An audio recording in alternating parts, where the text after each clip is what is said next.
συνόδευσαν. Είναι μια ιδιαίτερη μέρα η αυριανή και οι ομιλούντες θα σας πούνε πολύ περισσότερα για αυτήν.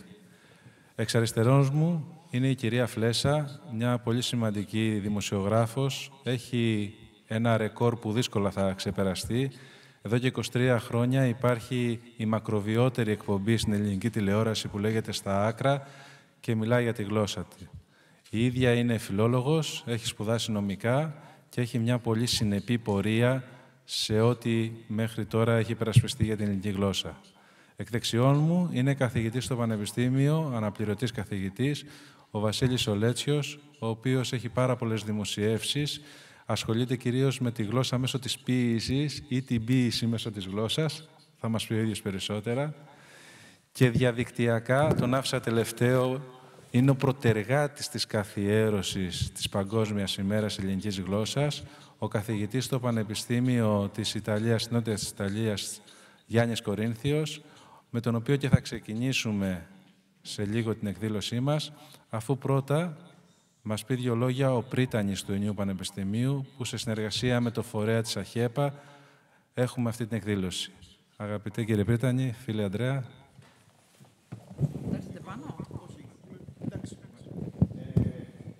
Ένα μικρόφωνο δεν έχουμε.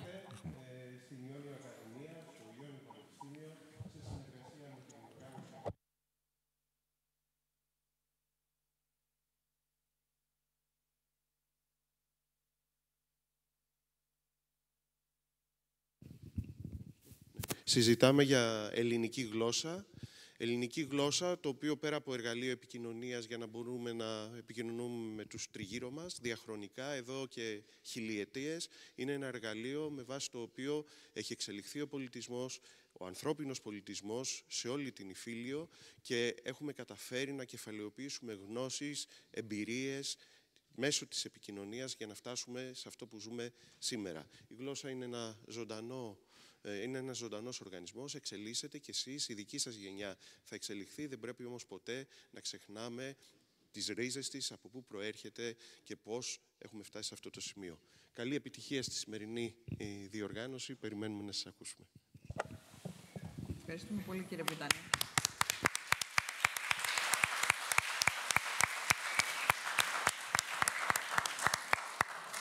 Οι τεχνικοί του Ιωνίου Πανεπιστημίου έχουν καταβάλει περάσπιστες προσπάθειες και είναι η στιγμή που θα συνδεθούμε διαδικτυακά με τον Γιάννη Κορίνθιο, τον Έλληνα καθηγητή από την Νότια Ιταλία, από το Πανεπιστήμιο της Καλάβρια, ο οποίος ήταν ο εμπνευστής της καθιέρωσης αυτής της ημέρας και θα μας μιλήσει για όλα όσα έχει διαδραματίσει για να καθοριστεί αυτή η ημέρα ως Παγκόσμια Μέρα Ελληνικής Γλώσσας. Η αυριανή, θυμίζω, έτσι, 9η Φεβρουαρίου.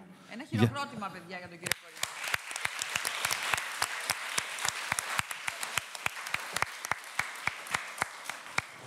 Έχω τον λόγο εγώ. Γιάννη, καλημέρα. Ο λόγος σε σένα. Σε ευχαριστώ πολύ. Γεια σας από την ηλιόλουστη και σήμερα λιγότερο σερή Νάπολη.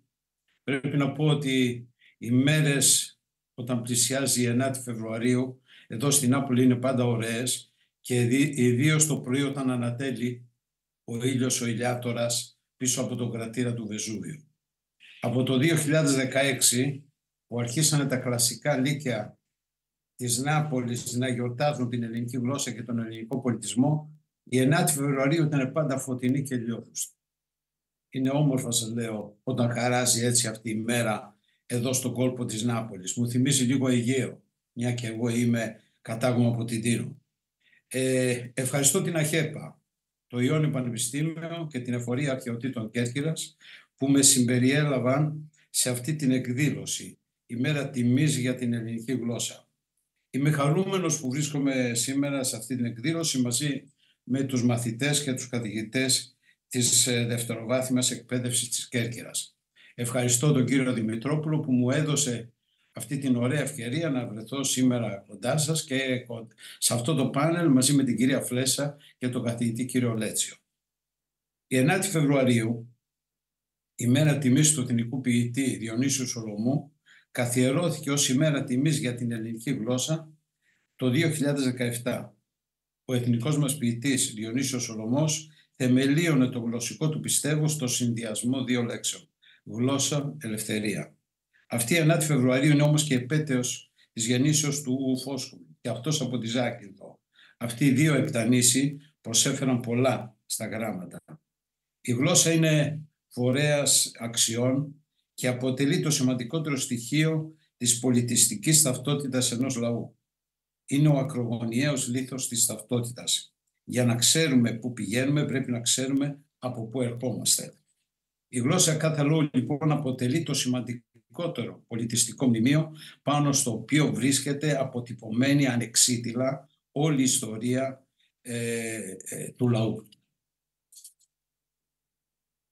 Η ελληνική γλώσσα, αρχαία και ζώσα και ο ελληνικός πολιτισμός αποτελούν τα σημαντικότερα συνεκτικά στοιχεία της εθνικής ταυτότητας των Ελλήνων. Όπως έλεγε ο Κοραής, κάθε έθνος προσδιορίζεται από τη γλώσσα του.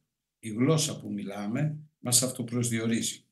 Η διαχρονική διαπλοκή γλώσσας και ιστορίας είναι προφανής. Η κατανόηση αυτής της αμφίδρομης επενέργειας και αμοιβαίας εξάρτησης μας δίνει τη δυνατότητα να συλλάβουμε πληρέστερα την εξέλιξη μιας γλώσσας, αλλά και την εμβέλεια απήχηση και έγκλη ενός πολιτισμού προϊόντος του χρόνου.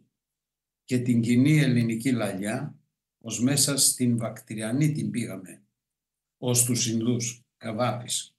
Όλοι αντιλαμβανόμαστε πόσο ρευστά είναι τα σύνορα των γλωσσών και πόσο εύκολα μετακινούνται ανάλογα με τις για οποιονδήποτε λόγο πληθυσμιακές μετακινήσεις.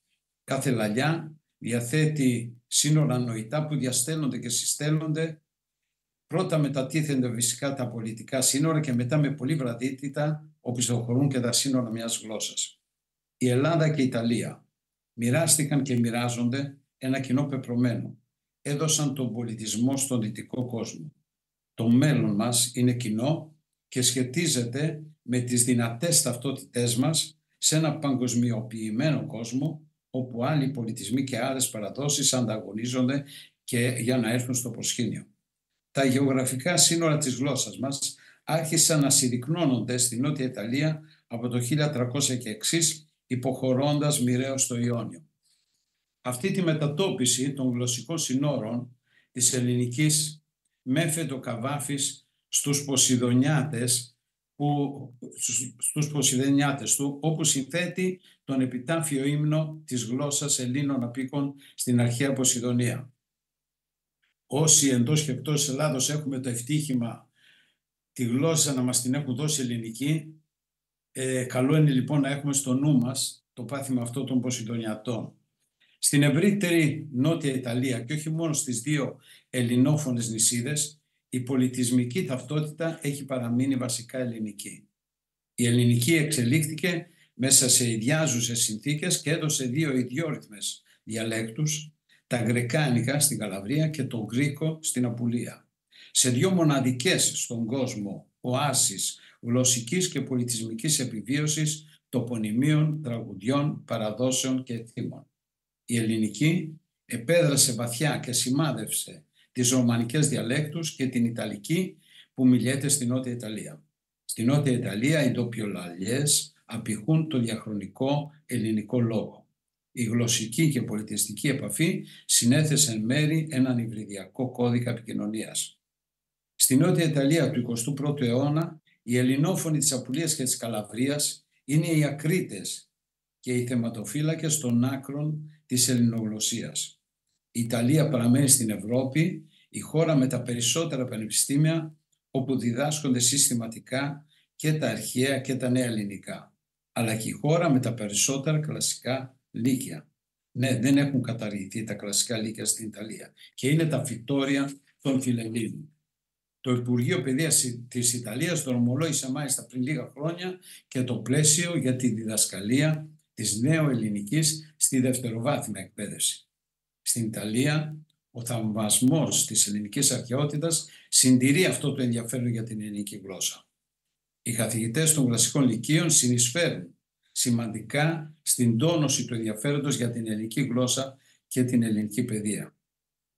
Εξάλλου, οι κοινότητες είναι οι μοναδικές εστίες ελληνομάθειας σε πολλές περιοχές και προάγουν το φιλελληνισμό μαζί με τα κλασικά λύκεια. Ένας ευνοϊκός άνεμος έχει αρχίσει να πνέει υπέρ της διδασκαλίας και εκμάθησης της νεοελληνικής γλώσσας σε ολόκληρη την Ιταλία και συγκεκριμένα σε εκείνες τις πόλεις όπου λειτουργούν τα απογευματινά σχολεία γλώσσας και τα τμήματα ελληνικής γλώσσας με φορέα λειτουργίας της ελληνικής κοινότητας. Σε αυτό το δίκτυο σχολείων όχι μόνο δεν παρατηρείται πτώση του αριθμού των σπουδαστών, αλλά αισθητή αύξηση κάθε χρόνο των εγγραφών. Στα περισσότερα δε από αυτά τα σχολεία λειτουργούν από χρόνια εξεταστικά κέντρα ελληνομάθειας στα πλαίσια του Κέντρου Ελληνικής Γλώσσας. Αρχίζει να πυκνώνει το δίκτυο των ελληνομαθών στην Ιταλία χάρη στη λειτουργία αυτών των σχολείων της Ομογένειας. Η Ομογένεια στην Ιταλία λοιπόν διαθέτει ένα ευρύ και περιζήτητο δίκτυο απογευματινών σχολείων και κέντρων εκμάθησης της νεοελληνικής που προωθούν την ελληνομάθεια και τον φιλελληνισμό. Στη Νότια Ιταλία, οι Ιταλοί αισθάνονται ότι έχουν ελληνικές πολιτισμικές ρίζες.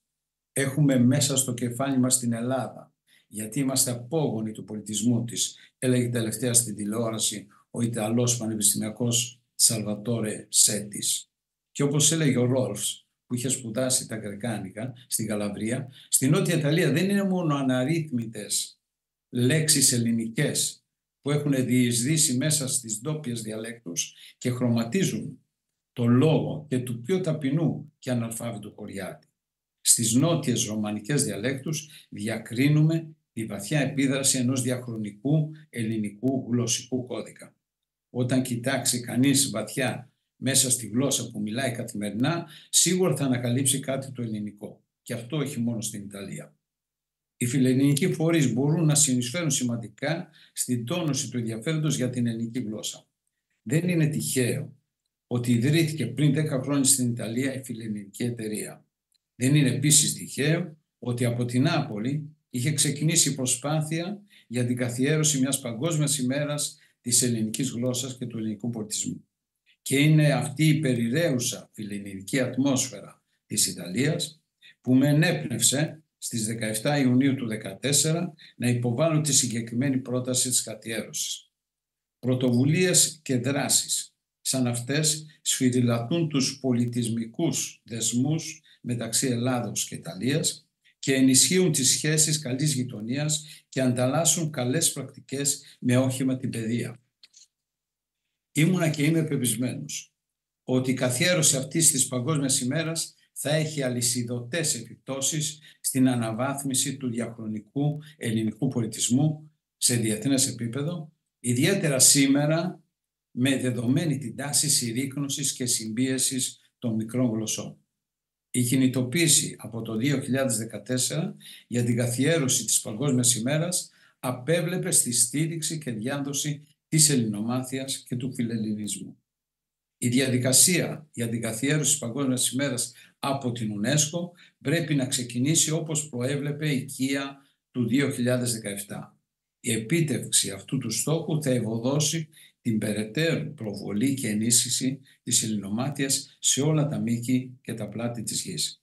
Η ελληνική γλώσσα, μην ξεχνάμε, είναι η μητρική γλώσσα του δυτικού πολιτισμού, είναι μια απαράγραπτη πολιτισμική παρακαταθήκη που καθόρισε γενετικά το ήθος της ευρύτερης Δύσης. Ο Νούτσο Όρντινε, συγγραφέας του βιβλίου με τον οξύμορο τίτλο «Η χρησιμότητα του άχρηστου», εξηγεί στο βιβλίο του αυτό ότι οι λεγόμενες άχρηστες γνώσεις είναι ο μεγαλύτερος θησαυρός μας και ότι οι κλασικές σπουδές μπορούν να σου αλλάξουν τη ζωή. Οι ανθρωπιστικές επιστήμες μας επιτρέπουν να μάθουμε να διαβάσουμε και να έχουμε κριτική σκέψη. Υπάρχουν ουμανιστικές γνώσεις οι οποίες μπορούν να παίξουν ένα βασικό ρόλο στην καλλιέργεια του πνεύματος και της πολιτισμικής και πολιτιστικής ανάπτυξης της ανθρωπότητας. Μέσα σε αυτό το πλαίσιο πρέπει να θεωρούμε χρήσιμο ό,τι μας βοηθά να γίνουμε καλύτεροι. Ο Homo sapiens μπορεί ακόμα να παίξει ένα ρόλο για να κάνει πιο ανθρώπινη την ανθρωπότητα. Σας ευχαριστώ.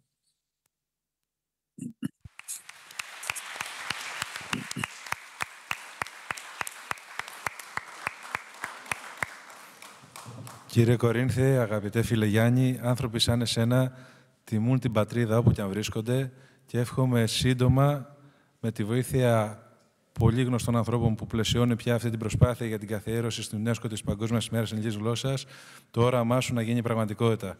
Σε ευχαριστώ πάρα πολύ για τη σημερινή σου συμμετοχή και θα είμαστε σε επικοινωνία για ό,τι άλλο χρειαστεί. Σε ευχαριστώ και εγώ όλους. Θα συνεχίσουμε με την κυρία Φλέσα.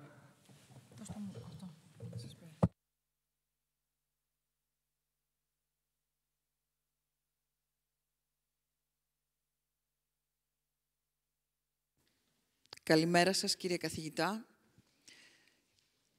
Κύριε Πρίτανη, αγαπημένα μου παιδιά, αφενός θα ήθελα να ευχαριστήσω εκ βάθους καρδίας το Ιόνιο Πανεπιστήμιο, την ΑΧΕΠΑ και κυρίως ιδιαίτερα τον κύριο Δημητρόπουλο για αυτή την πρόσκληση και εσάς που είστε σήμερα εδώ. Πολύ σύντομα θα προσπαθήσω να διέλθω τους αιώνες ζωής της ελληνικής γλώσσας, για την οποία, καλά μου παιδιά, θα ήθελα να έχετε στο μυαλό σας μία εικόνα ότι είναι μία αϊθαλής γυναίκα, μία αγέραστη γυναίκα, 40 αιώνων. Συλλογιστείτε μόνο το χρόνο. 40 αιώνες βίου ζωής, που είναι τόσο ωραία που τη θέλουν και άλλες γυναίκες να τη μιμηθούν. Και αυτό συμβαίνει και έχει συμβεί σε πολλές γλώσσες και θα σας πω πώς. Σας προτρέπω καταρχάς να γκουγκλάρετε τις δύο ομιλίες το 1959, αν δεν κάνω λάθος, ήταν η πρώτη, του αειμνίστου ακαδημαϊκού Ξενοφόντο Ζολότα, ο οποίος πήγε στο Διεθνές Νομισματικό Ταμείο. Η Ελλάδα τότε βρισκόταν σε μια πολύ δύσκολη οικονομική κατάσταση και εκφώνησε, παιδιά μου, 2 λόγους, οι οποίοι ήταν στα αγγλικά, παρακαλώ, αλλά με ελληνικές λέξεις. Δηλαδή, όλες οι λέξεις ήταν ελληνικές και μόνο οι σύνδεσμοι και τα άρθρα ήταν στην αγγλική. Παρακαλώ θερμά να το ψάξετε αυτό, έχει πάρα πολύ μεγάλο ενδιαφέρον. Αύριο, σαν αύριο, είναι η μέρα, η 9η Φεβρουαρίου, όπως ακούσαμε και από τον κύριο Κορίνθιο, στον οποίο οφείλουμε ευγνωμοσύνη για αυτήν την έμπνευση και τη μαχητικότητα. Εδώ, στο νησί σας, άφησε την τελευταία του πνοή ο Διονύσιος Σολωμός, ο εθνικός μας ποιητής. Θα πάμε τώρα να δούμε την ιστορία της γλώσσας. Είμαστε εδώ, δεν ξέρω αν βλέπετε.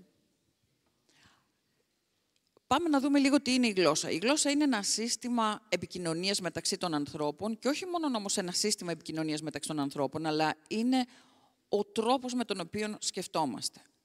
Αν δεν είχαμε τη γλώσσα, δεν θα μπορούσαμε να εκφράσουμε τις σκέψεις μας, αλλά και αν δεν είχαμε σκέψεις, πώς θα τις εκφράζαμε. Άρα, γλώσσα και διάνοια είναι 2 έννοιες οι οποίες είναι αλληλένδετες και ταυτόσιμες. Όσο πιο υψηλό είναι το επίπεδο της διανοίας μας και των σκέψεών μας, τόσο έχουμε ανάγκη από ένα εργαλείο ιδιαίτερο για να μπορέσουμε να τις εκφράσουμε. Και το αντίθετο, και τα ανάπαλιν. Γι' αυτό και η ελληνική, ακριβώς επειδή χρειάστηκε στην αρχαιότητα να εκφράσει πολύ λεπτές έννοιες της φιλοσοφίας, της επιστήμης, κατάφερε να καλλιεργηθεί σε αυτό το βαθμό. Στην αρχή, όπως αντιλαμβάνεστε, οι άνθρωποι προσπαθούσαν να επικοινωνήσουν μεταξύ τους με σύμβολα. Δεν υπήρχαν γράμματα, δεν υπήρχαν συλλαβές. Άρα, οι πρώτες γραφές είναι συμβολικές. Περάσαμε μετά στις συλλαβογράμματες, στις συλλαβές. Ένα τέτοιο χαρακτηριστικό παράδειγμα προαλφαβητικής γραφής υπάρχει και το ξέρουμε στον δίσκο της Φεστού. Ο Λουίτζι Περνιέ, ένας Ιταλός αρχαιολόγος, το 1908 τον ανακάλυψε στο ανάκτορο της Φεστού, 2000 π.Χ. Έχει στοιχεία επάνω ιερογλυφικά, σύμβολα που δεν τα έχουμε αποκρυπτογραφήσει, δεν ξέρουμε τι σημαίνουν, στοιχεία από τη γραμμική Α και τη γραμμική Β.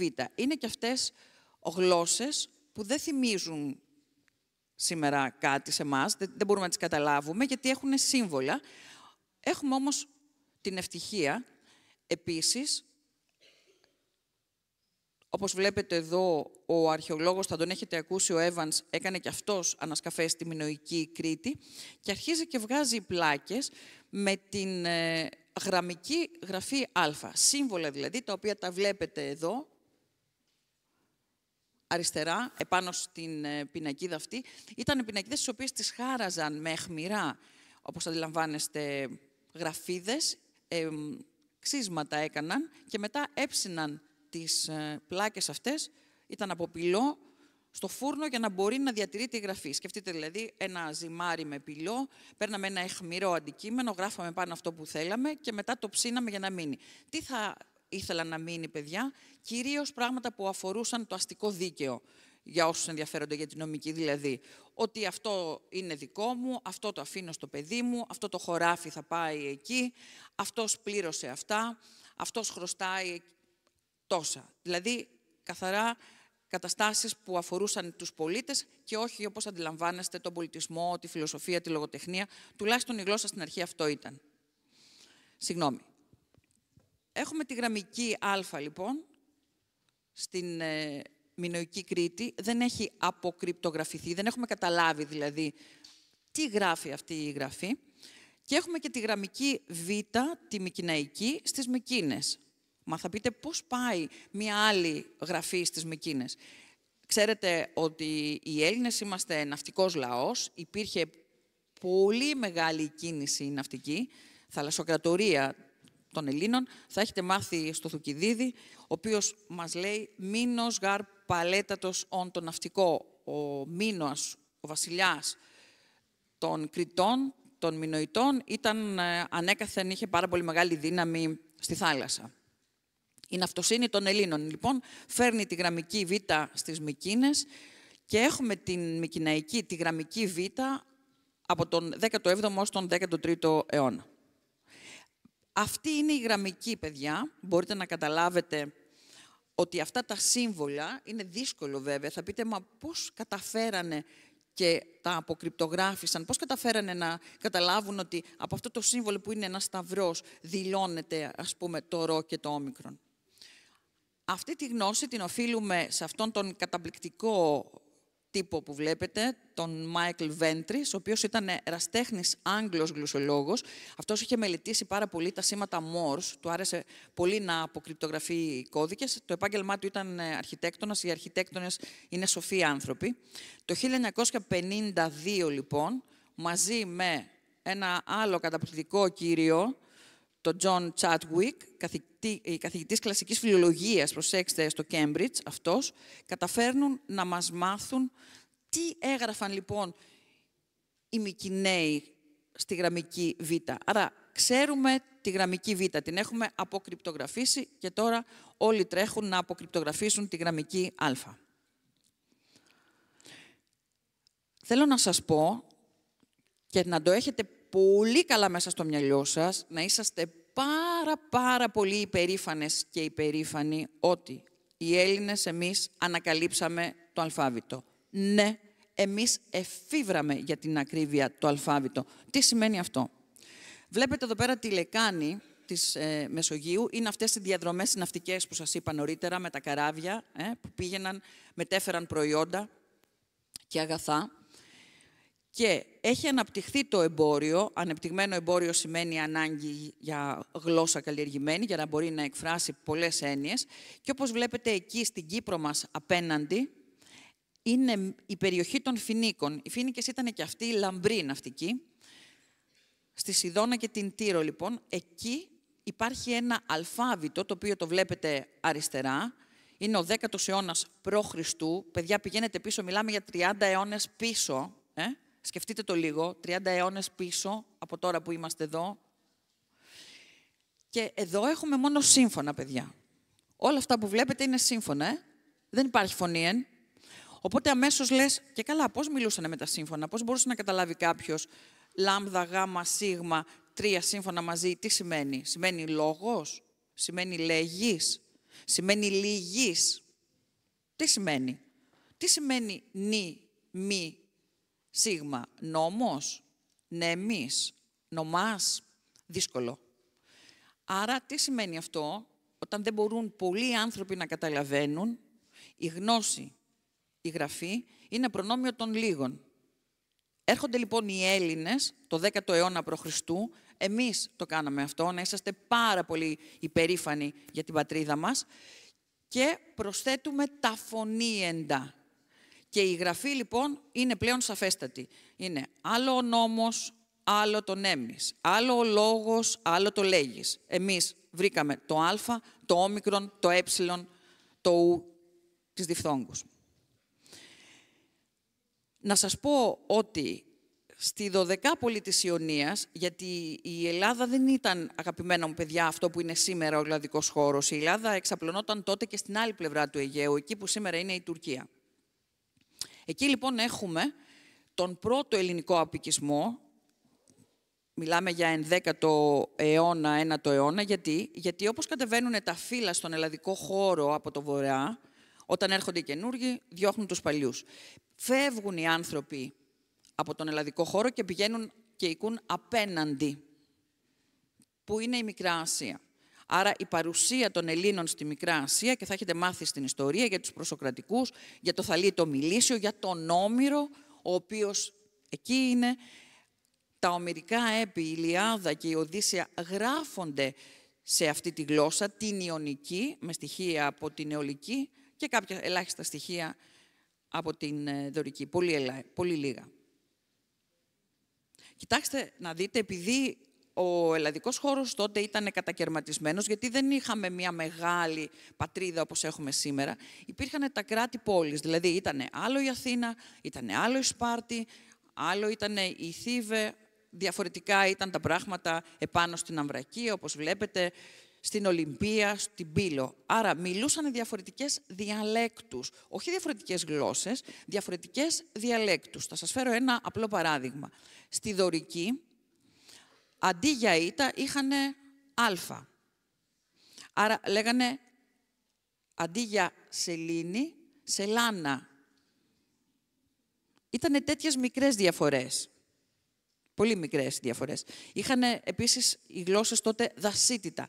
Αυτό το H που το βλέπετε στην αγγλική, στις ελληνικές λέξεις, δηλαδή όταν λέμε τη λέξη, για παράδειγμα, ελικόπτερο, στην αγγλική βάζουμε το H μπροστά γιατί παίρνει δασία.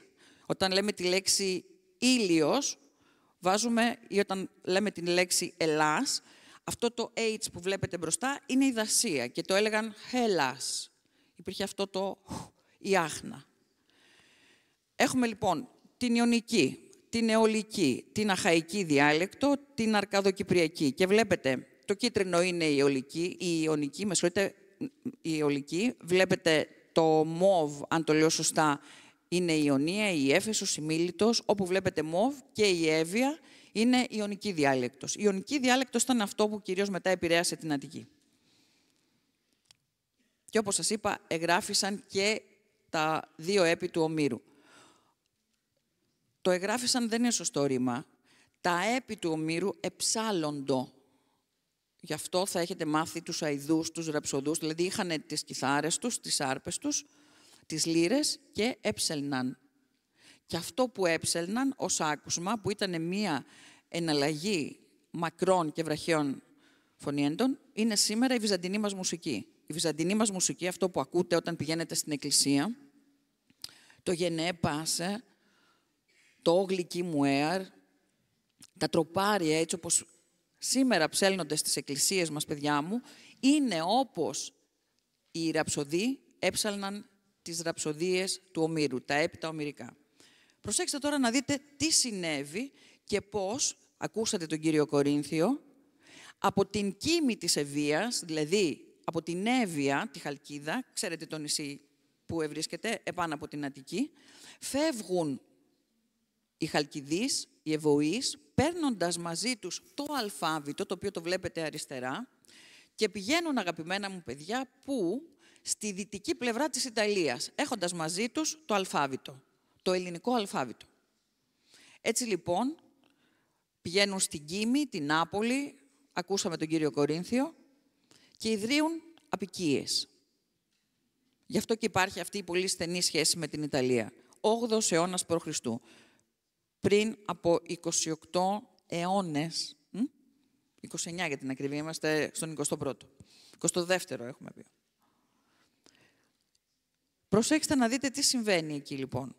Το 1954, σε ανασκαφές σε αρχαίους ελληνικούς τάφους, στο νησί Πυθικούσε της αρχαιότητας, βρίσκουν ένα ποτήρι, βρίσκουν ένα πύληνο αντικείμενο, το οποίο χρονολογείται, δηλαδή καταλαβαίνουν οι αρχαιολόγοι, ότι είναι του 8ου αιώνα π.Χ. Δηλαδή έχουμε αυτή τη γραφή. Η Πυθικούσε είναι, αν το έχετε ακούσει, το σημερινό νησί Ίσκια στην Ιταλία. Εκεί συνήθιζε να πηγαίνει η Άγγελα Μέρκελ να κάνει διακοπές. Είναι ένα πολύ γραφικό νησί, θέρετρο. Αυτό λοιπόν είναι το ποτήρι που λέει ότι εγώ, δεν ξέρω αν βλέπετε, Νέστορος ημί εύποτων ποτήριων. Εγώ είμαι, λέει, το ωραίο ποτήρι του Νέστορα και όποιος μπορεί να πιει από αυτό το ποτήρι, σας διαβάζω πολύ γρήγορα, θα τον κυριεύσει, το κρασί δηλαδή, ο ήμερος, με γιώτα, ο πόθος της Καλιστεφάνου, αυτής που έχει τον ωραίο Στέφανο, τη δαφνοστεφανωμένη θα μπορούσαμε να πούμε, Αφροδίτης. Έχουμε λοιπόν στην Ιταλία την πρώτη μαρτυρία στην πραγματικότητα, το πρώτο απτό παράδειγμα των ελληνικών, 740, και εμείς, εδώ στον ελλαδικό χώρο, έχουμε την Ινοχόη του Διπύλου, στο Δίπυλο, το 740 π.Χ., πάλι 8ος αιώνας. Αυτό, πώς βλέπετε, την Ινοχόη είναι ο ίνος και το ρήμα χαίο, δηλαδή είναι το σταμνί, το αγγείο, μέσα στο οποίο βάζουν τον ίνο, το κρασί, και το χαίουν, το χύνουν. Εξού και Ινοχόη είναι η λέξη, είναι διαφανέστατη. Αυτό βρίσκεται, αν θα πάτε στο Εθνικό Αρχαιολογικό Μουσείο εκεί, και τι λέει εδώ. Δεν σας διαβάζω τώρα τα αρχαία, τα βλέπετε ούτως ή άλλως. Είναι μεγαλογράμματη η γραφή, είναι μεγάλα γράμματα, δηλαδή κεφαλαία, και λέει «Την κανάτα αυτή θα την πάρει ο χορευτής που θα χορέψει πιο χαριτωμένα». Αυτό γράφει επάνω η Ινοχόη του Διπύλου. Έτσι λοιπόν ξέρουμε ότι εκεί, στον 8ο αιώνα, οι πρόγονοί μας γράφουν έτσι, παιδιά. Δεν υπάρχουν κενά ανάμεσα στα γράμματα. Υπάρχει δασία που σας είπα, αυτό το H που βλέπουμε στην αγγλική. Και η αρχή ξεκινάει η γραφή και πηγαίνει αντίθετα. Το λέγανε βουστροφιδών, δηλαδή γράφανε από, όπως κοιτάζουμε το χαρτί, δεξιά-αριστερά και γυρνούσαν. Κάνανε ένα τέτοιο πράγμα, σαν το βόδι, εξού και το βουστροφιδών. Σας είπα νωρίτερα ότι ο Όμηρος εψάλετο. Δηλαδή, η ραψοδία ήταν προφορική η παράδοση και τα έπι δεν είχαν γραφτεί. Και δόξα τω Θεώ, ευτυχώς, ο Πισίστρατος των Αθηνών, ένας τύραννος, αλλά που έκανε πάρα πολύ καλή δουλειά τελικά, στον 6ο αιώνα, τι κάνει, ζητεί από τους γραμματικούς της εποχής, παίρνει τα έπι του Ομήρου, την προφορική παράδοση και τα κάνει γραπτά. Και έτσι έχουν διασωθεί, χάρη στον Πισίστρατο. 6ος αιώνας π.Χ. Αθήνα. Ο Όμηρος, ίσως η σημαντικότερη μορφή της παγκόσμιας λογοτεχνίας. Οι μεγάλοι λογοτέχνες του κόσμου, παιδιά μου, επάνω στον Όμηρο έχουν στήσει τα περισσότερα έργα τους. Στους μύθους του Ομήρου, αλλά και της ελληνικής λογοτεχνίας. Ακούσαμε τον κύριο Κορίνθιο νωρίτερα, που μας μίλησε για τον Καβάφη και την κοινή ελληνική λαλιά, έως την Βακτριανή την πήγαμε, έως τους Ινδούς. Και πράγματι, περνάμε στην φάση της ελληνιστικής περίοδου. Είμαστε στον 3ο αιώνα, 3ο αιώνα π.Χ. έως τον 6ο αιώνα μετά Χριστόν. Ξεκινάει από τον Μεγάλο Αλέξανδρο, τον Μέγα Αλέξανδρο, και θέλω να σας πω ότι αυτή είναι μια περίοδος κατά την οποία όλος ο κόσμος, και δεν είναι υπερβολικό αυτό που σας λέω, μιλάει ελληνικά. Εκείνη την περίοδο όλος ο κόσμος, το ξαναλέω, μιλάει ελληνικά. Τα ελληνικά είναι η lingua franca της εποχής, δηλαδή είναι η εμπορική γλώσσα. Είναι όπως είναι τα αγγλικά σήμερα. Αν δεν ήξερες ελληνικά, τότε ήσουν νεκρός. Δεν μπορούσες να συνεννοηθείς. Ήσουν απομονωμένος. Και βλέπετε το βασίλειο βεβαίως, τα βασίλεια και των επιγόνων του Αλεξάνδρου, όλος αυτός ο χώρος, παιδιά, μέχρι τις Ινδίες, ξέρει και μιλάει ελληνικά. Στα ελληνικά γράφονται τα Ευαγγέλια. Ελληνικά γνώριζε και ο Χριστός. Το λέει ο κύριος Μπαμπινιώτης. Πώς συνεννοήθηκε ο Χριστός με τον Πιλάτο? Στην ελληνική γλώσσα. Ακριβώς επειδή τα ελληνικά είναι η γλώσσα της εποχής τότε, έχουμε τη μετάφραση των 70. 70 πολύ μορφωμένοι άνθρωποι παίρνουν την Παλαιά Διαθήκη, τα παλιά βιβλία των Εβραίων, που είναι γραμμένα στην αρχαία Εβραϊκή, στην Αραμαϊκή, και τη μεταφράζουν στα ελληνικά. Δηλαδή την Παλαιά Διαθήκη την έχουμε εμείς σήμερα και εγένε το φως, χάρη σε αυτή τη μετάφραση. Και βέβαια, όπως είπαμε, τα Ευαγγέλια, τα οποία γράφονται πάλι στην ελληνική. Αυτό είναι το κατά Μάρκον.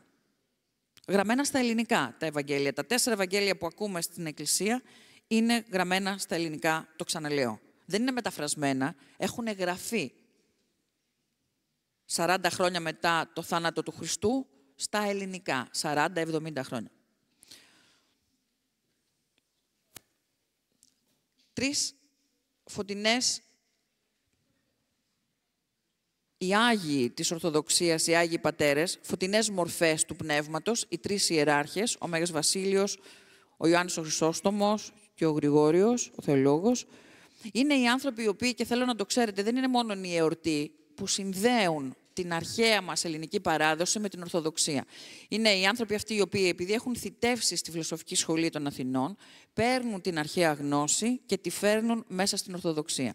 Παίρνουν όλη τη θύραθεν, όπως λέγανε τότε, σοφία, δηλαδή τον Πλάτωνα, τον Σωκράτη, τον Αριστοτέλη, και εμπλουτίζουν τη νέα θρησκεία, την Ορθοδοξία, με αυτή τη γνώση. Σε αυτούς χρωστάμε το συνδετικό κρίκο αυτών των 2 μεγάλων περιόδων, της αρχαίας ελληνικής παραδόσεως και της Ορθοδοξίας.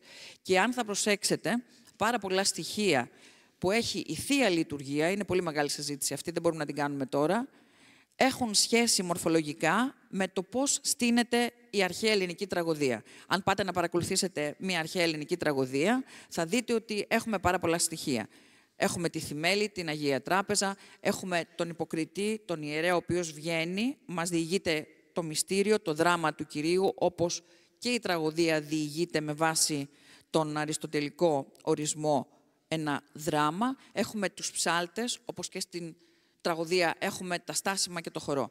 Πάρα πολλά στοιχεία.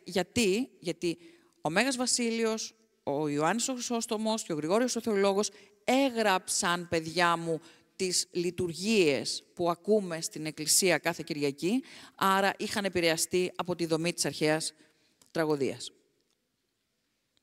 Θέλω να σας πω πολύ σύντομα, και θα ολοκληρώσω γιατί ξέρω ότι δεν έχετε χρόνο και θέλω να δώσω στον κύριο Λέτσιο τον υπόλοιπο χρόνο, ότι στο Βυζάντιο, που είναι μια πολύ μεγάλη περίοδος του ελληνισμού, μιλάμε για μια περίοδο 11 αιώνων, το φαντάζεστε, έως τον 9ο μετά Χριστόν αιώνα, έχουμε μεγαλογράμματη γραφή. Από τον 9ο μετά Χριστόν αιώνα αρχίζουμε να γράφουμε και πεζά, τα μικρά γράμματα, να το θυμάστε αυτό. Αλλά σε αυτή τη μεγάλη περίοδο, τη Βυζαντινή, τη Μεσαιωνική, στην πραγματικότητα χτίζεται η δομή και κυρίως η μορφολογία των λέξεων της σημερινής μας λαλιάς. Θα σας πω ένα παράδειγμα. Η λέξη νερό έρχεται από το Βυζάντιο. Και τι σημαίνει νερό? Νερό ήταν το νεαρόν, το φρέσκο δηλαδή, είδωρ. Το είδωρ του ύδατος. Λέμε υδατοκαλλιέργειες, υδροπονία, υδάτινος, ορίζοντας. Υπάρχει το είδωρ του ύδατος στην γλώσσα μας σήμερα. Και έχει αντικατασταθεί όμως στην καθημερινότητα από το νερό. Γιατί ήταν νεαρόν, φρέσκο νερό, έφυγε το ουσιαστικό είδωρ και έγινε νεαρόν, νηρόν, νερό.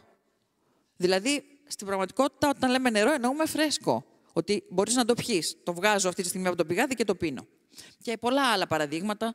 Το ομάτιον έγινε μάτι, το ψάριον έγινε ψάρι και ούτω καθεξής.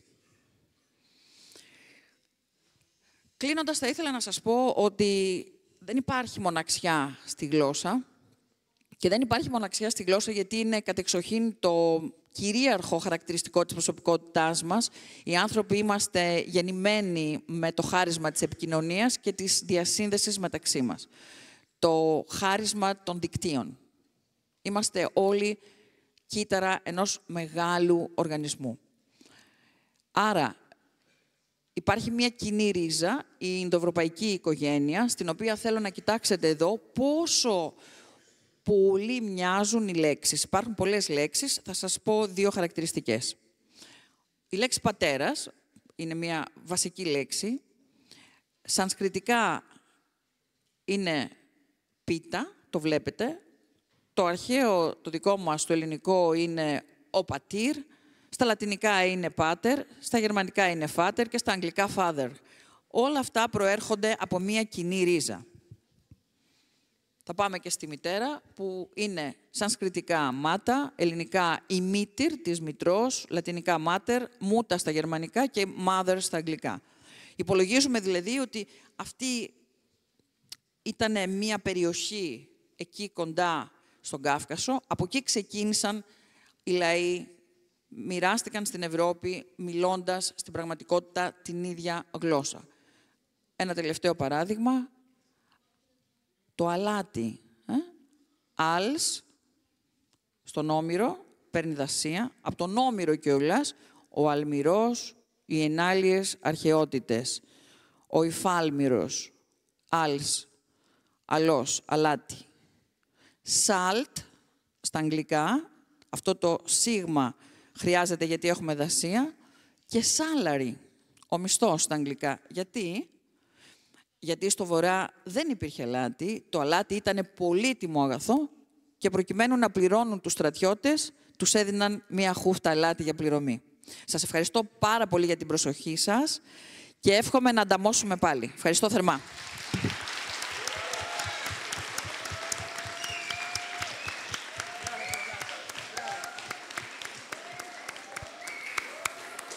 Κάνατε το όνειρό μου πραγματικότητα. Εσείς κάνατε το δικό μας.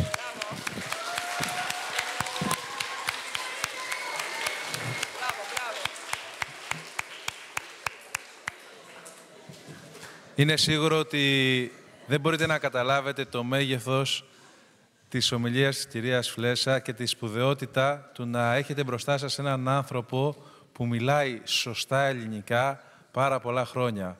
Όμως, μεγαλώνοντας, είμαι σίγουρος ότι θα θυμάστε τη σημερινή ημέρα και θα θυμάστε έναν άνθρωπο που, αν μη τι άλλο, με το ήθος του κερδίζει τις καρδιές των ανθρώπων. Θα περάσουμε στον Βασίλη Τολέτσιο, τον συνάδελφο από το Ιόνιο Πανεπιστήμιο, και μετά θα έχετε τη δυνατότητα, αν θέλετε, να κάνετε ερωτήσεις τόσο στο Βασίλη όσο και στην κυρία Φλέσα. Βασίλη, σε ευχαριστούμε πολύ που είστε σήμερα μαζί μας. Ευχαριστώ πάρα πολύ εγώ, Νίκο. Ευχαριστώ την ΑΧΕΠΑ Κέρκυρας στο Ιόνιο Πανεπιστήμιο. Είναι μεγάλη χαρά που βρίσκομαι εδώ. Είναι πολύ ωραία η παρέα. Αγαπητές συνάδελφοι, αγαπητοί συνάδελφοι, αγαπητές μαθήτριες, αγαπητοί μαθητές. Δεν θα σας κουράσω πολύ. Σε 10-12 λεπτά υπολογίζω ότι θα έχει ολοκληρωθεί η παρουσίασή μου. Έτσι λοιπόν, αυτά που έχω να σας πω, σε μια γιορτή για την ελληνική γλώσσα, όπως είναι η σημερινή, δεν θα μπορούσαν να απουσιάζουν αναφορές στην ποίηση. Ειδικά εφόσον αναλογιστούμε ότι η ημέρα αυτή εορτάζεται ετησίως την ημέρα θανάτου ενός ποιητή, του εθνικού ποιητή, Διονυσίου Σολομού, όπως ακούσαμε από τον κύριο Κορίνθιο. Από πού αντλούν τα γλωσσικά τους υλικά οι ποιητές? Είναι η γλώσσα των ποιητών μια γλώσσα που ήδη υπάρχει μόνο? Ποια η συμβολή της ποίησης στη διαμόρφωση της γλώσσας? Αυτά και άλλα γύρω από τη γλώσσα της ποίησης, αλλά και την ποίηση της γλώσσας, θα αναφέρω σε αυτή την σύντομη ομιλία με αναφορές σε ποίηματα, αλλά και κριτικά κείμενα για ποίηματα, εστιάζοντας στο έργο ποιητών που κατά τη γνώμη μας οραματίστηκαν τη γλώσσα της ελληνικής λογοτεχνίας και μέσω αυτής του ίδιου του ελληνικού έθνους. Και η πρώτη μου αναφορά θα είναι τιμητικά από τον Σολομό, ο οποίος πέρασε μεγάλο, το πιο παραγωγικό μέρος της ζωής του στην Κέρκυρα. Από πού αντλούσε τα γλωσσικά του υλικά ο ποιητής αυτός? Ας αναλογιστούμε μια-δυο αναφορές από το πεζό του έργο «Διάλογος» 1824. Λέει «Σοφολογιότατε, τες λέξεις ο συγγραφέας δεν τες διδάσκει. Μάλιστα τες μαθαίνει από του λαού το στόμα». Γράφει ο Σολομός νωρίς στο διαλογικό κείμενό του.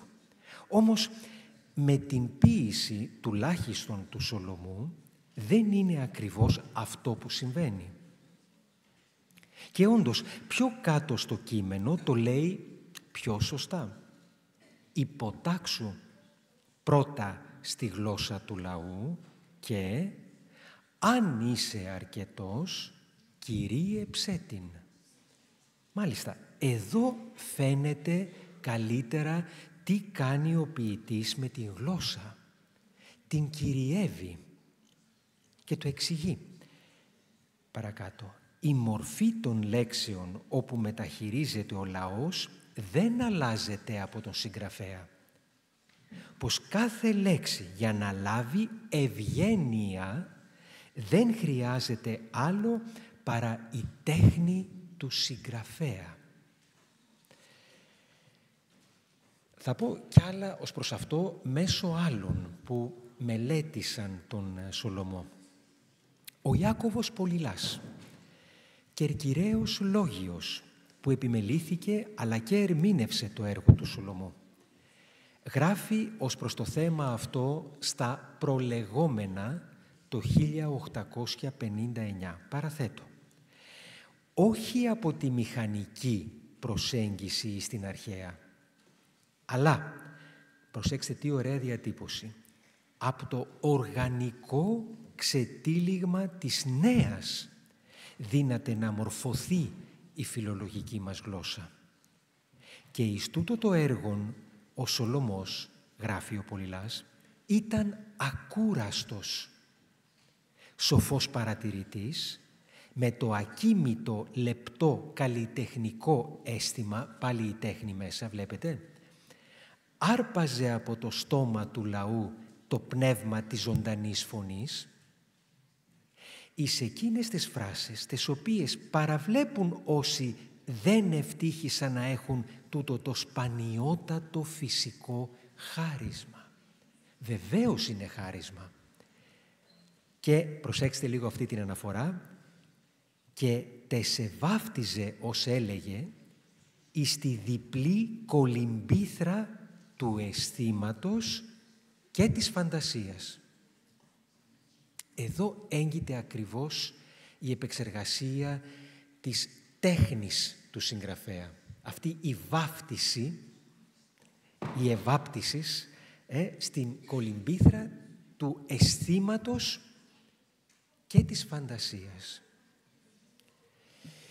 Και λίγο παρακάτω, και ως προς την ουσία του ποιητικού έργου, γράφει ο Πολυλάς, ο Σολομός έβλεπε καθαρά και ασάλευτα επίστευε ότι ψυχή του αληθινού ποίηματος πρέπει να είναι, προσέξτε αυτό, η νίκη του λόγου απάνω εις τη δύναμη των αισθήσεων.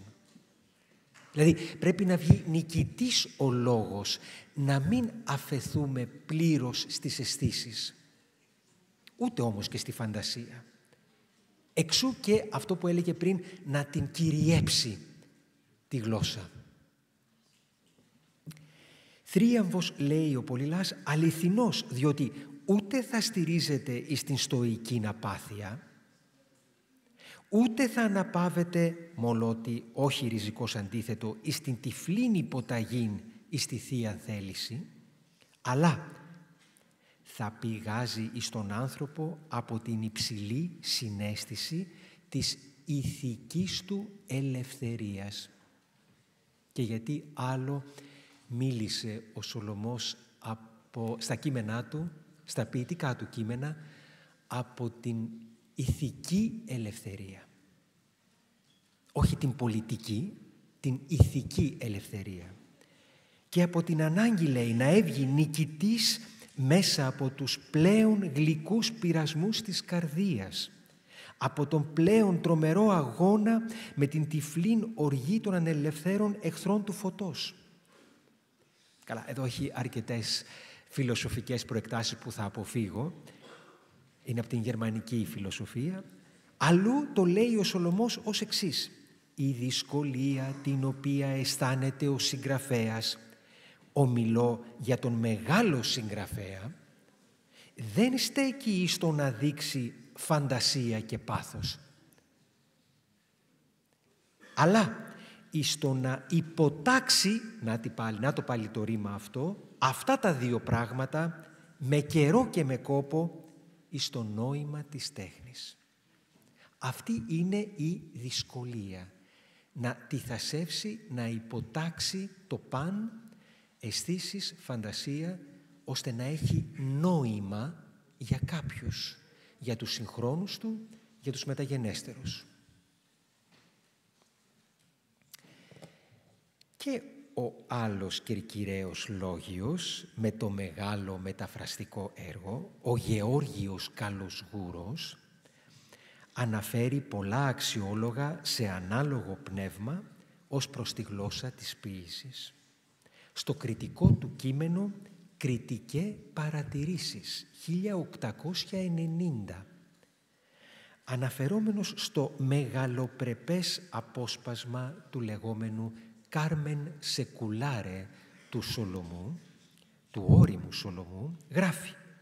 Έχει πολύ ενδιαφέρον αυτό το παράθεμα, θα σας το εξηγώ καθώς το διαβάζω.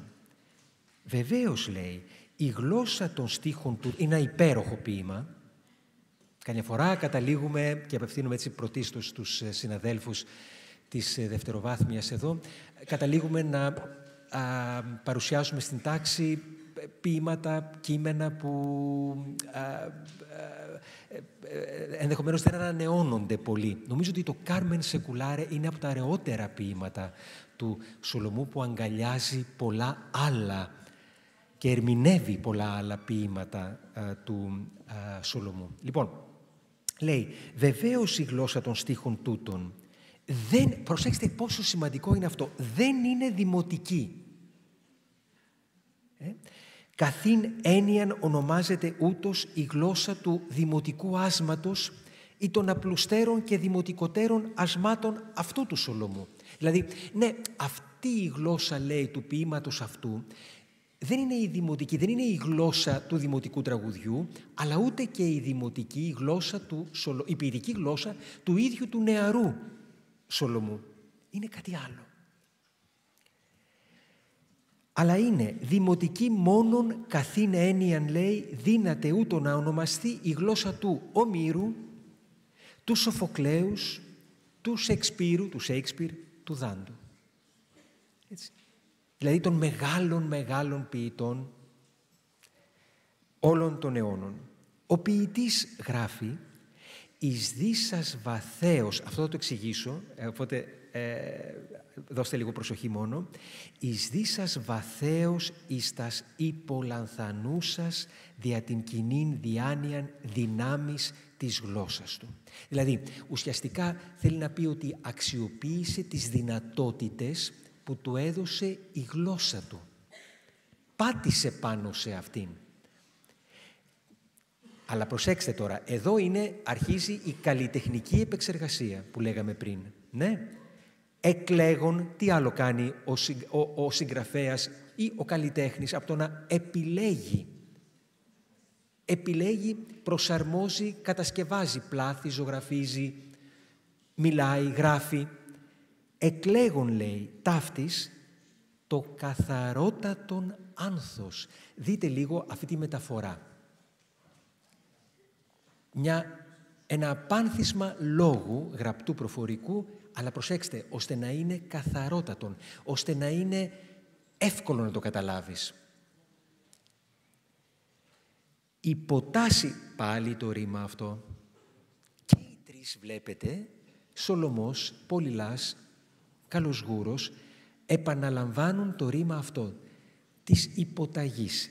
Υποτάσσει την ύλην εις την αρμονίαν άγνωστον μέχρι τούδε. Προσέξτε, τι σημαίνει αυτό. Δηλαδή, ότι δίνει ένα νόημα στις λέξεις που του προσφέρονται, αλλά προσέξτε, το νόημα αυτό είναι καινούριο. Γι' αυτό και πάντα όσοι τυχόν μαθητές, μαθήτριες, όσοι γράφετε, δεν αποκλείω να υπάρχουν εδώ στην τάξη αυτοί κάποιοι που γράφουν, να προτιμάτε, να προσπαθείτε να φέρετε το καινούριο, το άγνωστο μέχρι την δική σας εποχή. Αυτό που θα προκαλέσει το ενδιαφέρον των άλλων γύρω σας. Ακριβώς αυτό λέει εδώ ο Καλοσγούρος για τον Σολομό. Υποτάσσει την ύλην εις αρμονίαν άγνωστον μέχρι τούδε. Μέχρι εκείνη τη στιγμή. Για να συνεχίσει λίγο παρακάτω. Δια πάντων τούτων των μέσων παράγεται κατασκεύασμα. Πράγματι, είναι ένα προϊόν το ποιητικό κείμενο. Όπερ. Προσέξτε, αυτή είναι η πιο εντυπωσιακή κατά τη γνώμη μου αναφορά. Το οποίο και είναι και συγχρόνως δεν είναι το κοινόν καθομιλημένον ιδίωμα. Μα τι λέει εδώ ο Καλοσγούρος? Εμείς ξέρουμε ότι ο Σολομός είναι ο μέγας ποιητής που χρησιμοποίησε, υποστήριξε την καθομιλουμένη στην ποίησή του. Και εδώ μου λέει και είναι και συγχρόνως δεν είναι κοινών καθομιλημένων ιδίωμα. Και θα το εξηγήσω αμέσως γιατί το λέει έτσι και έχει δίκιο ο Καλοσγούρος. Είναι τούτον μόνον δια τους εισδύοντας εις τα μυστήρια της τέχνης. Εδώ έγκυται η καλλιτεχνική επεξεργασία του λόγου. Δηλαδή θέλει να πει ότι δεν την βρίσκει αυτούσια τη λέξη, τη βάζει και τελειώνει η δουλειά του εκεί. Σημαίνει ότι θα τη συνδυάσει έτσι με άλλες λέξεις, με ηχητικές, οπτικές εικόνες, άλλα στοιχεία, εκφραστικούς τρόπους, ώστε να δημιουργήσει ένα καλλιτεχνικό προϊόν, ώστε να το κάνει τέχνη. Ή μάλλον λέει, είναι αυτού τούτου το άνθος ανυψωθέν εις την αληθή αυτού θέσιν δια της εμβαπτίσεως, ως έλεγεν αυτός ο Σολομός, πάλι την ίδια αναφορά, είναι πολύ πετυχημένη, εις την διπλήν κολυμβήθραν του αισθήματος, αυτό που νιώθουμε, και της φαντασίας, αυτό που φανταζόμαστε. Δια της επιτυχούς εγκεντρήσεως στοιχείων παλαιότερων. Τι σημαίνει αυτό?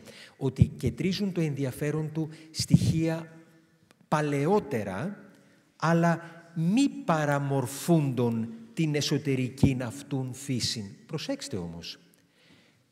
Αντλεί από τα παλαιότερα αυτά στοιχεία, αλλά δεν τα παραμορφώνει, δεν τα γελιοποιεί.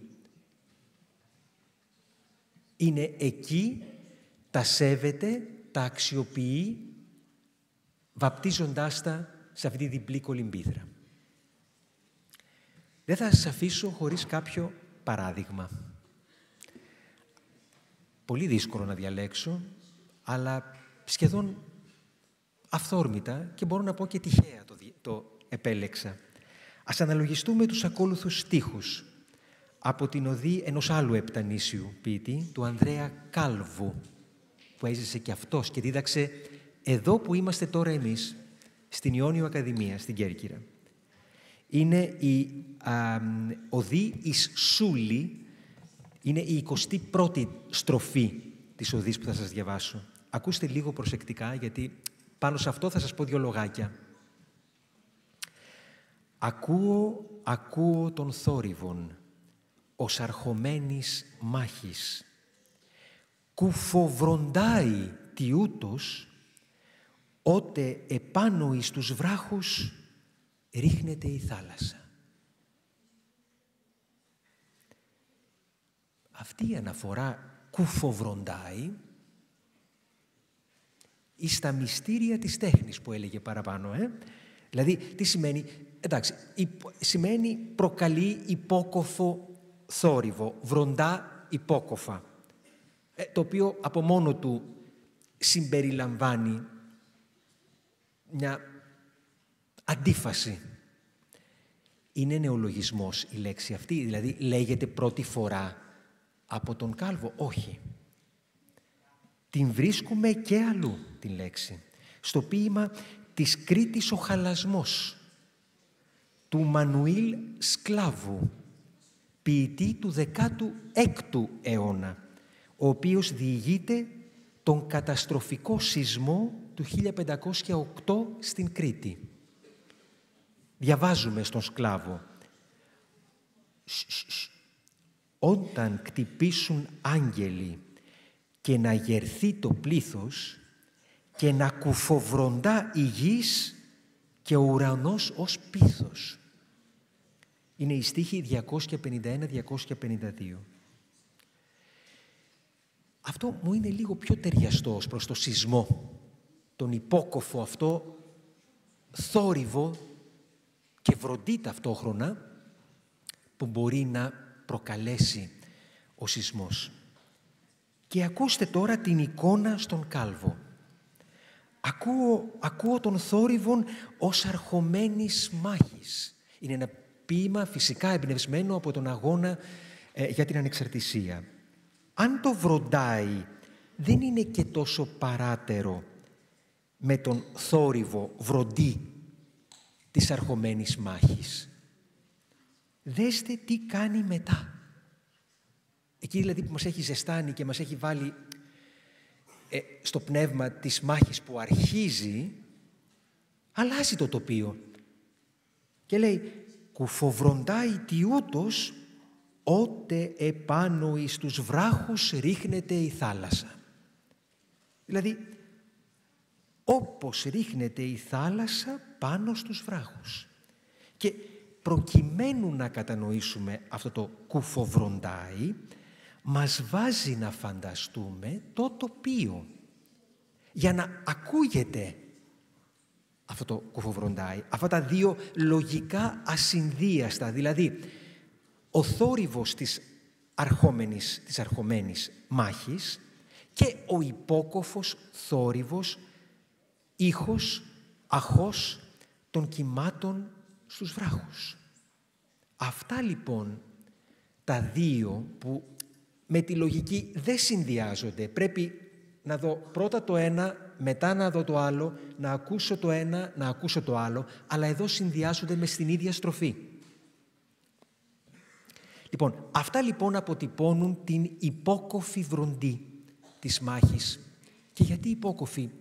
Σαν να ακούγεται από μακριά. Έρχεται, την ακούω από μακριά.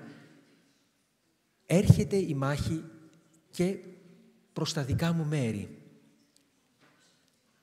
Λοιπόν, αυτό όλο αποτυπώνει την ορμή, την δύναμη, όπως σκάνε, θα λέγαμε ίσως εμείς σήμερα, κουφοβροντάνε κατά τον Κάλβο τα κύματα της θάλασσας πάνω στους βράχους. Και είμαι σίγουρος ότι εσείς θα είδατε, ακούσατε και άλλα και αυτό κάνει το κουφοβροντάνε ακόμα πλουσιότερο. Γιατί? Γιατί βαπτίστηκε από έναν μεγάλο ποιητή εις την διπλήν κολυμβήθραν του αισθήματος και της φαντασίας. Αυτός είπε κουφοβροντάνε και εμείς είδαμε, ακούσαμε όλα αυτά. Ευχαριστώ πολύ.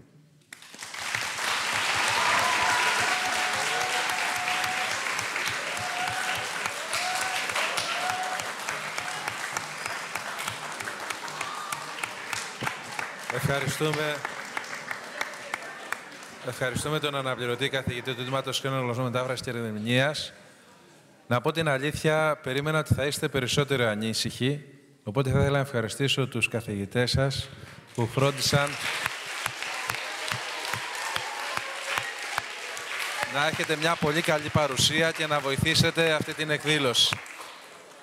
Έχουμε 10 λεπτά στη διάθεσή σας, αν και εσείς το επιθυμείτε, να κάνετε κάποιες ερωτήσεις στους παρευρισκόμενους. Αν θέλετε να ρωτήσετε σχετικά με τη γλώσσα, με τα μαθήματά σας, και οι δύο άνθρωποι είναι κατάλληλοι να σας απαντήσουν, ακόμα και οι συνάδελφοι καθηγητές, αν κάποιος θέλει. Οπότε, με το γνωστό σύστημα του σχολείου χέρια ψηλά, να δούμε αν υπάρχει κάποιος που θα ήθελε κάτι να ρωτήσει καταρχήν. Παρακαλώ. Να δώσουμε το μικρόφωνο στο κορίτσι. Ναι.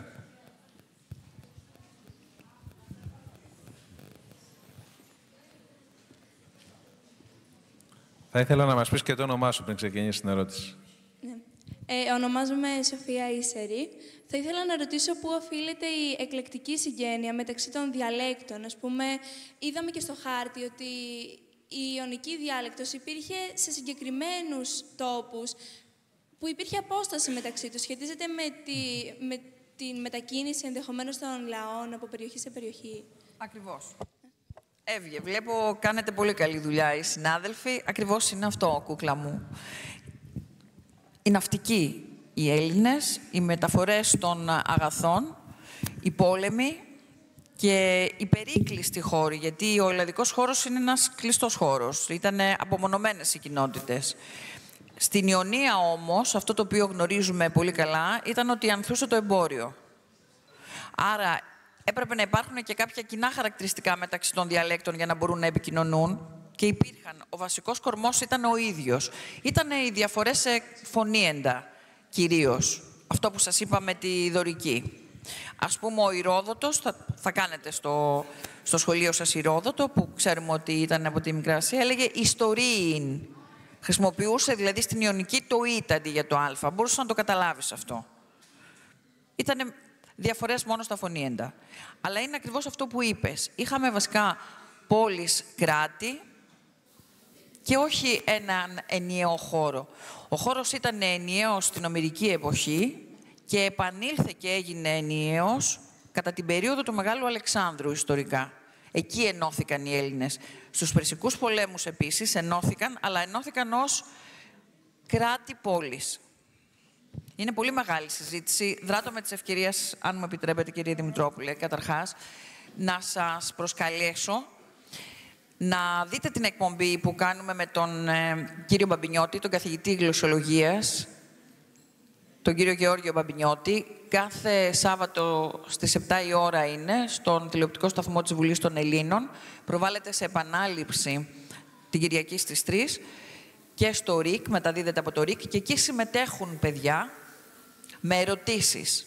Δηλαδή, με το κινητό σας τηλέφωνο, μπορείτε να μου επιτρέπετε, κύριε Δημητρόπουλε, παίρνετε το κινητό σας τηλέφωνο, το κρατάτε ή κάποιος σας μαγνητοσκοπεί και λέτε, με λένε Βασιλική και είμαι μαθήτρια της πρώτης λυκείου. Με λένε Βασίλη και είμαι μαθητής της Δευτέρας λυκείου και θα ήθελα να ρωτήσω τον κύριο Μπαμπινιώτη ένα συγκεκριμένο ερώτημα, το οποίο είτε εσείς μπορεί να το έχετε ως απορία, είτε μπορούμε να το στείλουμε εμείς, κάποια ζητήματα τα οποία μας έρχονται στις ιστοσελίδες και της εκπομπής στο Facebook σε προσκυνώ γλώσσα και στον κύριο καθηγητή, και θέλουμε παιδιά να συμμετέχουν. Θα πω στους συναδέλφους, και συναδέλφους λέω τους φιλολόγους, γιατί αισθάνομαι περισσότερο φιλόλογος και λιγότερο δημοσιογράφος, αν θέλετε, και αυτό θα προβάλλεται στην εκπομπή. Συμμετέχουν κάθε φορά 4 παιδιά.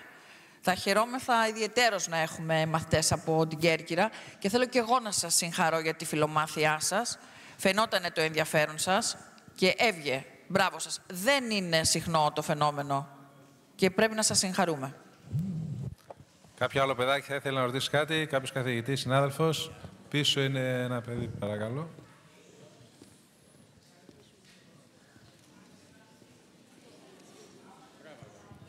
Να μας πεις το όνομά σου κι εσύ. Ονομάζομαι Αναστάσης. Καταρχάς, ευχαριστούμε για την εξαιρετική παρουσίαση. Ήθελα να ρωτήσω, μιας και αναφερθήκατε ιδιαίτερα στο παρελθόν της ελληνικής γλώσσας, πώς πιστεύετε ότι θα εξελιχθεί στο μέλλον?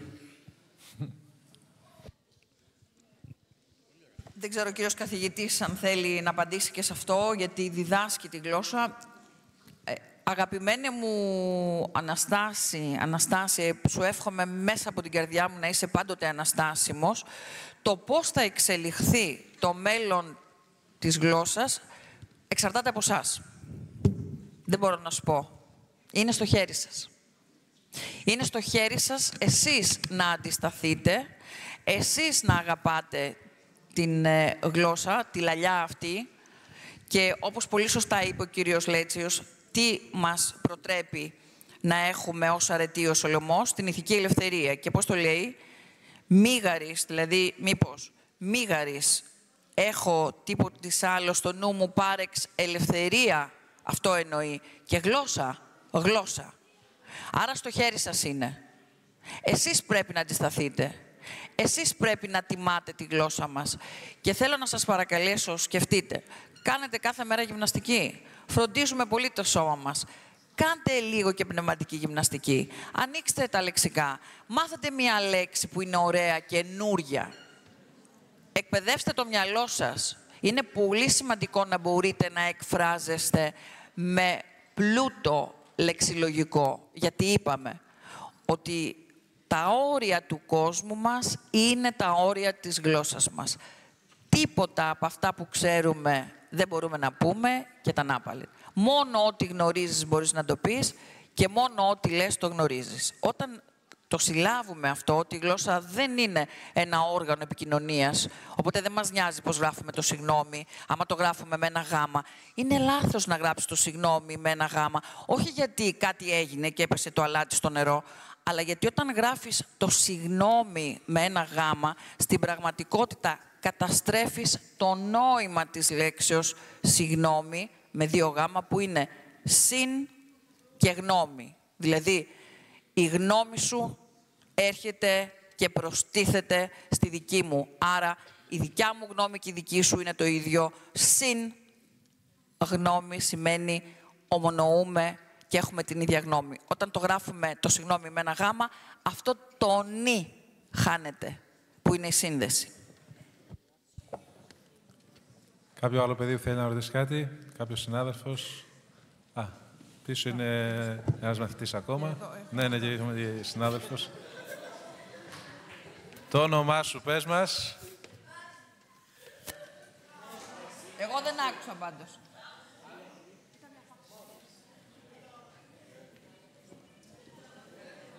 Όχι. Ωραία. Έχουμε την συνάδελφο. Και έχουμε και άλλη κοπέλα εκεί. Ναι, και την κοπέλα. Να δώσουμε στους μαθητές πρώτα. Ευτυχία ονομάζομαι. Θα ήθελα να σας ρωτήσω πού πιστεύετε ότι οφείλεται σήμερα η κακή ομιλία της γλώσσας μας. Βασίλη, θέλεις να απαντήσεις? Ναι, και ο κύριος καθηγητής να πει, να μην μονοπολώ, θα σας πω και εγώ τι. Λοιπόν, αν κατάλαβα καλά, αναφέρεσαι σε μια κριτική που συχνά δέχονται νέοι ως προς τη χρήση της γλώσσας, στον γραπτό και τον προφορικό λόγο. Εντάξει, νομίζω ότι είναι πολύ απλό. Η γλώσσα από μόνη της ακολουθεί και καθρεφτίζει τελικά τον τρόπο που ζούμε. Επομένως, νομίζω ότι όσο δεν προπονούμαστε, όπως πολύ ωραία το είπε η κυρία Φλέσσα και είναι έτσι, όσο δεν προπονούμαστε γραπτός ή προφορικός σε διάφορα γλωσσικά περιβάλλοντα, μένουμε αρκετά αδύναμοι. Και είναι ένας τρόπος, πράγματι, όπως ακριβώς μπορεί κανείς να προπονηθεί ως προς την φυσική του κατάσταση, είναι και αυτός ένας τρόπος να προπονείσαι. Να προπονείς δηλαδή το πνεύμα σου. Νομίζω ότι η γλώσσα είναι δείκτης του τρόπου που νιώθουμε, σκεφτόμαστε και εκφράζουμε τον εσωτερικό μας κόσμο, αυτό που έχουμε μέσα μας.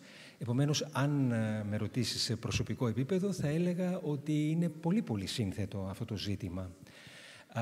Αλλά ένα άλλο που θα ήθελα να πω είναι ότι δεν είμαι από αυτούς που θεωρούν ότι κινδυνεύει η ελληνική γλώσσα, όπως και καμία γλώσσα. Οι γλώσσες απλώς αλλάζουν, έχουν τη δική τους δυναμική, εξελίσσονται και αυτό που είπα πριν, δείχνουν τη ζωή. Αν η ζωή μας έχει μέσα πολύ τεχνολογία, πολύ σχέση με την εικόνα και λίγη με το λόγο, αυτό θα φανεί στη γλώσσα. Επομένως, αυτό πρέπει πρώτα να σχολιάσουμε, την κατάσταση και όχι το αποτέλεσμα. Το αποτέλεσμα είναι μάλλον αναπόφευκτο. Πάντως, επειδή οι μεγάλοι τείνουν να δίνουν συμβουλές, χωρίς να θέλω να πατρονάρω κανέναν και καμία εδώ, πράγματι είμαι υπέρ της γλωσσικής προπόνησης. Περισσότερα βιβλία και γραπτά. Και γραπτά. Είναι ενδιαφέρον. Δοκιμαστείτε σε γραφή. Το είπα και πριν, γιατί πολλές φορές οι πιο δειλοί έτσι, δεν ντρέπονται να αναφέρουν ότι γράφουν σημειώματα ή κάποιο ημερολόγιο ή κάποιο πεζό κείμενο ή κάποιο ποιητικό ή ένα κριτικό κείμενο. Γραπτός λόγος, πέρα από τη σχολική διαδικασία. Καθίστε και γράψτε πράγματα που νιώθετε και σκέφτεστε. Είναι μια κατάκτηση για αυτή την ηλικία. Το έκαναν πάρα πολύ στο παρελθόν και νομίζω ότι είναι κάτι ωραίο να κάνει κανείς και σήμερα. Πολύ σύντομα, προσυπογράφω τα όσα είπε ο κύριος Λέτσιος και ευτυχία μου και αγαπημένα μου παιδιά, θέλω να σας πω, είναι όντως πολύ παραγωγικό το φαινόμενο και κυρίως κατά τη γνώμη μου οφείλεται στο ότι ζούμε πάρα πολύ χρόνο καθημερινά στον ψηφιακό κόσμο. Δηλαδή ζούμε σε έναν κόσμο ο οποίος σχετίζεται περισσότερο με την εικόνα. Και θέλω να γρηγορείτε ως προς τούτο, να είσαστε αφυπνισμένοι, παιδιά μου, και θα σας πω τι εννοώ. Ζώντας μόνο με το πληκτρολόγιο, χάνουμε αυτό που εμείς οι παλιότεροι το είχαμε, τη λεγόμενη κιναισθητική αγωγή. Δηλαδή, γράφεις μία λέξη για να δεις πώς γράφεται και να τη θυμηθείς ακόμα και την ορθογραφία της. Και θέλω να σκεφτείτε τι μπορεί να σημαίνει αυτό στο μέλλον, εάν κάποιος σας πάρει το πληκτρολόγιο. Αν κάποιος βγάλει από την πρίζα τον υπολογιστή, αν κάποιος ρίξει το διαδίκτυο. Θα είμαστε οι νέοι δούλοι της εποχής. Θα πρέπει να έχετε λοιπόν δεξιότητες και πολύ σύντομα θέλω να σας πω ένα μυστικό. Κάτι το οποίο έμαθα και οφείλω χάρη σε αυτήν την ευλογημένη γυναίκα που είναι στον ουρανό, ψυχολόγος, ακουστικοψυχοφωνολόγος. Θέλω να σας λύσω την απορία, αν την έχετε, για ποιο λόγο μπορεί να δυσκολευόσαστε στα μαθήματά σας.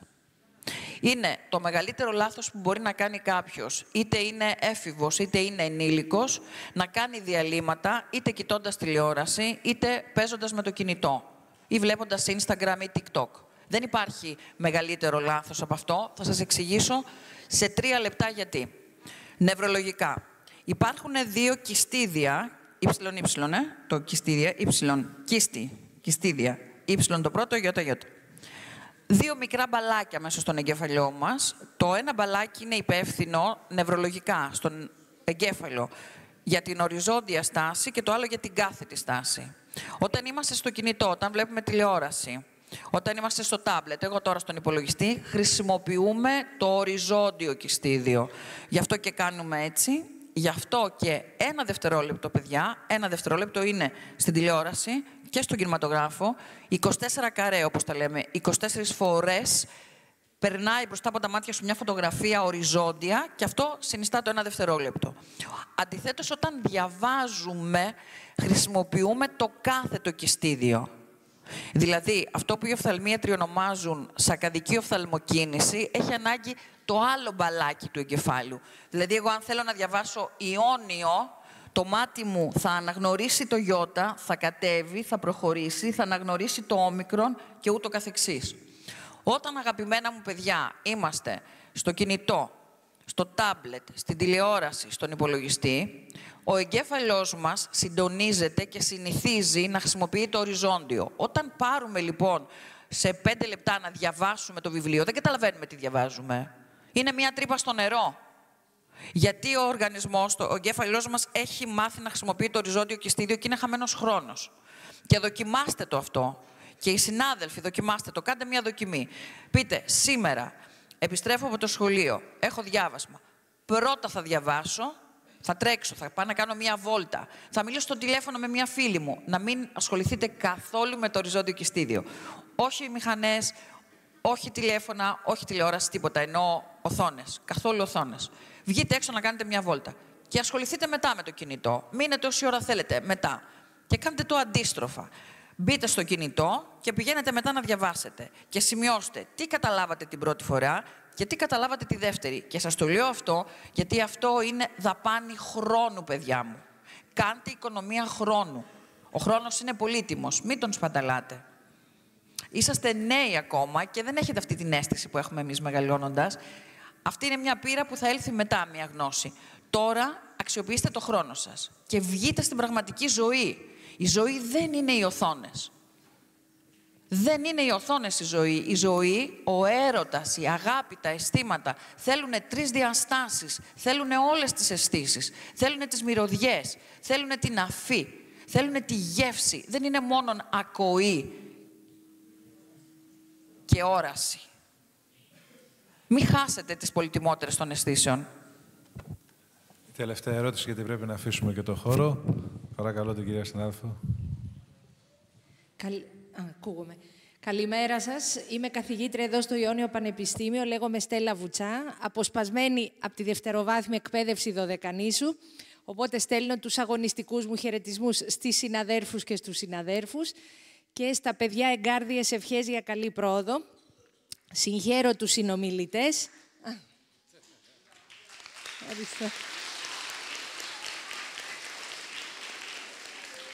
Επιτελείται πολύ σημαντικό έργο και στην πρωτοβάθμια και στη δευτεροβάθμια εκπαίδευση. Διαμορφώνουμε προσωπικότητες. Συγχαίρω θερμά τους ομιλητές. Ο ένας είναι και συνάδελφός μου, ο κύριος Λέτσιος, στο τμήμα μετάφρασης διερμηνίας. Ήθελα να αναφερθώ και θα ζητήσω ένα σύντομο σχόλιο και από τους δύο ομιλητές στο παρόν και στο μέλλον των σπουδών και των κλασικών και των νεοελληνικών γραμμάτων στο εξωτερικό. Υπάρχει μια ανησυχία για συρρίκνωση αυτών των σπουδών. Εγώ ζούσα 10 χρόνια στην Ισπανία, έκανα εκεί μεγάλο μέρος των σπουδών μου και υπήρχε πραγματικά πολύ ενδιαφέρον και από ιδρύματα εκπαιδευτικά της δευτεροβάθμιας και της τριτοβάθμιας εκπαίδευσης και υπήρχαν παράπονα ότι η Ελλάδα δεν έστελνε βιβλία, το Υπουργείο δεν έστελνε υλικό εκπαιδευτικό και ενώ υπάρχει το ενδιαφέρον, δυστυχώς... Ευχαριστούμε, παιδιά. Ευχαριστούμε. Καλό απόγευμα.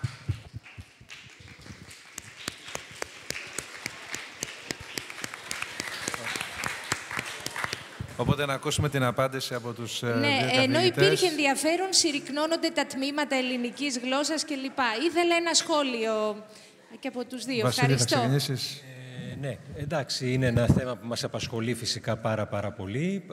Δεν νομίζω ότι θα αμφισβητήσει κανείς το μέγεθος, το εύρος και την αξία των κλασικών σπουδών.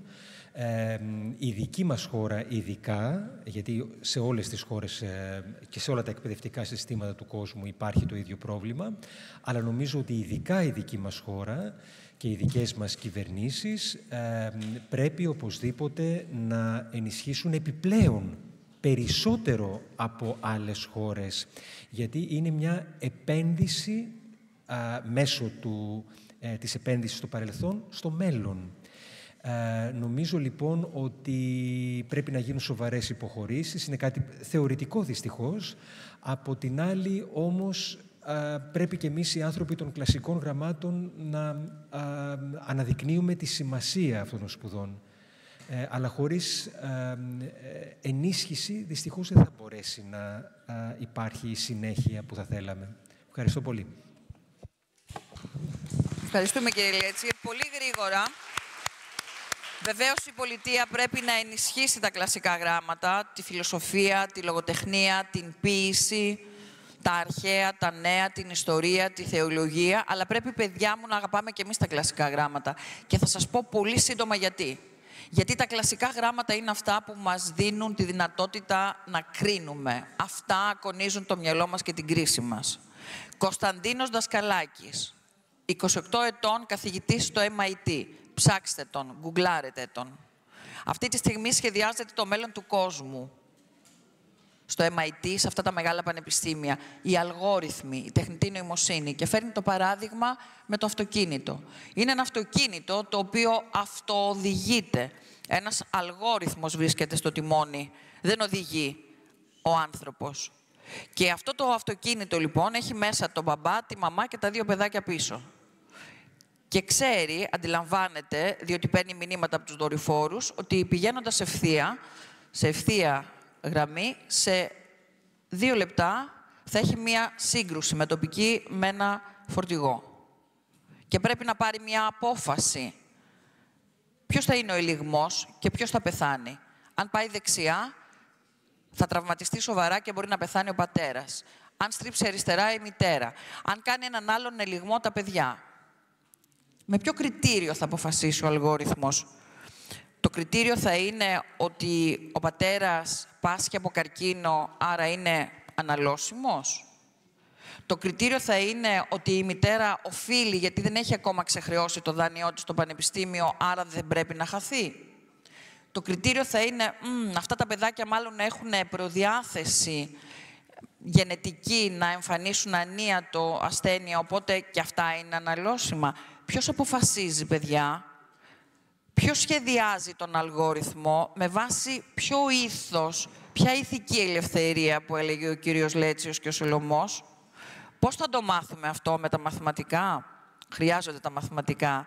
Αλλά πρέπει να ξέρουμε πρώτα απ' όλα τους αρχαίους. Τον Πλάτωνα, τον Αριστοτέλη, τον Σοκράτη. Τη σοφία με το σίγμα κεφαλαίο. Μην το ξεχνάτε ποτέ. Γι' αυτό πρέπει εσείς να υπερασπίζεστε πρώτα απ' όλους τα κλασικά γράμματα. Για να μπορούμε να είμαστε ενεργοί πολίτες και να έχουμε μυαλό. Να μην αποφασίζουν οι άλλοι για μας, να γνωρίζουμε. Γι' αυτό τα χρειαζόμαστε. Σας ευχαριστούμε πολύ όλους. Καλή συνέχεια.